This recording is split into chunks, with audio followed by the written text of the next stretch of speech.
असगर अली साहब, शुरुआत आपके साथ। क्या वाकई में एक राष्ट्रीय गीत को गाना, उसको गुनगुनाना, ये मजहब की तौहीन है या जो मजहब की तालीम है उसके खिलाफ? नहीं, नेशनल एंथम को हर स्कूल में सुबह गाया जाता है और सभी हम लोग सब स्टूडेंट रहे हैं किसी ज़माने में, समय समय पर हम लोग गाते भी हैं, गाया भी है। इसमें किसी को आपत्ति नहीं हो सकती है, कौन आपत्ति करता है जी।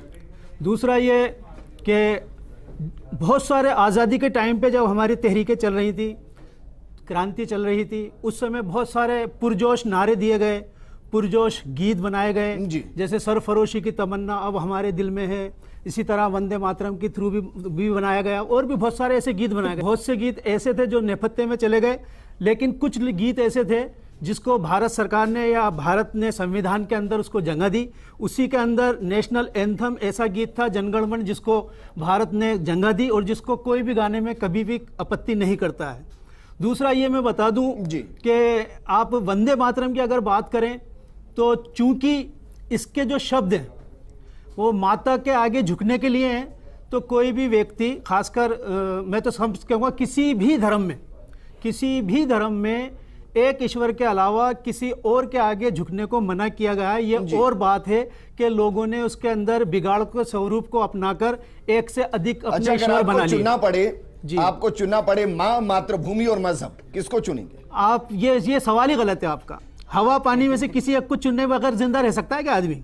नंबर मातृभूमि की जय करने में, सर मातृभूमि की जय करने में समस्या जहां पहला कदम रखें। हाँ, नहीं कोई समस्या नहीं। जय हिंद इंसान बोलता है ना, हम बोलते हैं, मैं बोल रहा हूँ जय हिंद कई बार भी वही है सर। नहीं, फर्क है। वंदना के माने होते हैं स्तुति के, और स्तुति कहते हैं पूजा, आराधना, उपासना और इबादत को, जो कि एक मुस्लिम व्यक्ति एक ईश्वर की करता है। और मुस्लिम ही नहीं, तमाम धर्म में ये बात कही है, एक कम अकायम, वो एक है, उसकी कोई काया नहीं। तो माँ की वंदना नहीं करनी चाहिए।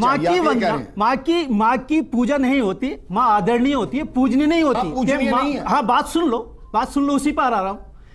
इस्लाम में तो माँ को वो दर्जा दिया गया है कि उसके कदमों में जन्नत बताई है, सजदा उसको भी नहीं है। हाँ, मैं कह रहा हूं ना, मैं तो अभी भी कह रहा हूं, आपकी सोच ये है कि वो पूजनीय है। मैं ये कह रहा हूं, मोहम्मद साहब हमारे यहाँ बहुत बड़े, हम सब पूरा मुसलमान, दुनिया का, संसार का कोई भी व्यक्ति एक शब्द भी अपशब्द नहीं सुन सकता उनके लिए, उनकी पूजा नहीं करता है। माँ जिसने हमें जन्म दिया, हम उसका आदर करेंगे, सत्कार करेंगे, सेवा करेंगे, पूजा नहीं करते।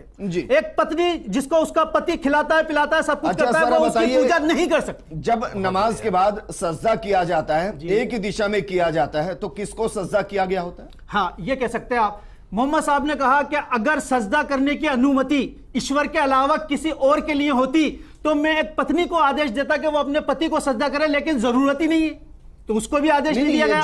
जो सजदा होता है वो किसके लिए होता है? ईश्वर के लिए होता है।